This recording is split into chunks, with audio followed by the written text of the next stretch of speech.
ഈ വർഷത്തെ ബോളിവുഡിലെ ഏറ്റവും വലിയ ഹിറ്റായി മാറുകയാണ് രൺവീർ സിംഗ് പ്രധാന വേഷത്തിലെത്തിയ സ്പൈ ആക്ഷൻ ത്രില്ലർ ചിത്രം ദുരന്തർ. ലോകമെമ്പാടുമുള്ള സിനിമാ പ്രേക്ഷകരിൽ നിന്ന് മികച്ച അഭിപ്രായമാണ് ചിത്രത്തിന് ലഭിച്ചുകൊണ്ടിരിക്കുന്നത്. രൺവീർ സിംഗിന്റെ പുതിയ സ്പൈ ത്രില്ലർ ചിത്രമായ ദുരന്തർ ഇന്ത്യയിലെ പ്രേക്ഷകർ ഏറ്റെടുത്തതാണ്. ബോക്സ് ഓഫീസിൽ ദുരന്തർ 1000 കോടി രൂപ കളക്ഷൻ നേടി. വെറും 18 ദിവസം കൊണ്ട് 900 കോടിയാണ് ചിത്രം ബോക്സ് ഓഫീസിൽ നേടിയത്. 707.5 കോടിയാണ് ഇന്ത്യയിൽ നിന്ന് മാത്രമായി ചിത്രം ഇതുവരെ കളക്ട് ചെയ്തത്. നിലവിൽ ദുരന്തർ, കാന്താര, സ്ത്രീ 2, ബാഹുബലി 2 എന്നിവയുടെ ആഗോള കളക്ഷനെ മറികടന്നതായിട്ടാണ് പുറത്തുവരുന്ന റിപ്പോർട്ടുകൾ. വിദേശ ബോക്സ് ഓഫീസിൽ നിന്ന് 193.4 കോടിയാണ് ചിത്രം നേടിയത്.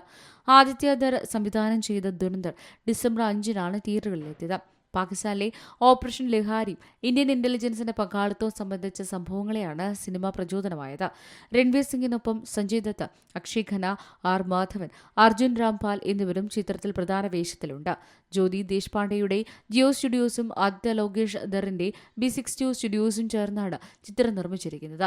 2026 മാർച്ച് 19-ന് ചിത്രത്തിന്റെ രണ്ടാം ഭാഗം റിലീസ് ചെയ്യുമെന്നാണ് നിർമ്മാതാക്കൾ അറിയിച്ചത്. അതേസമയം രൺവീർ സിംഗിന്റെ നായികയായി സറ അർജുൻ എത്തിയതിനെതിരെ വ്യത്യാസം ചൂണ്ടിക്കാട്ടി നിരവധി വിമർശനങ്ങൾ ഉയർന്നിരുന്നു. എന്നാൽ കഥാപാത്രത്തിന് 20 മുതൽ 21 വയസ്സ് പ്രായമുള്ള പെൺകുട്ടിയെ വേണ്ടിയിരുന്നതിനാലാണ് ഈ കാസ്റ്റിംഗ് തിരഞ്ഞെടുത്തതെന്ന് മുകേഷ് ഛബ്ര വ്യക്തമാക്കിയത്.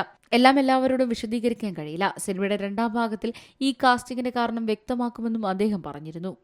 Entertainment desk, C Malayalam news. ഏറ്റവും പുതിയ വാർത്തകളും വിശേഷങ്ങളും വിരൽ തുമ്പിലറിയാൻ സി മലയാളം ന്യൂസ് എല്ലാ ഡിജിറ്റൽ പ്ലാറ്റ്ഫോമുകളിലും ലഭ്യം.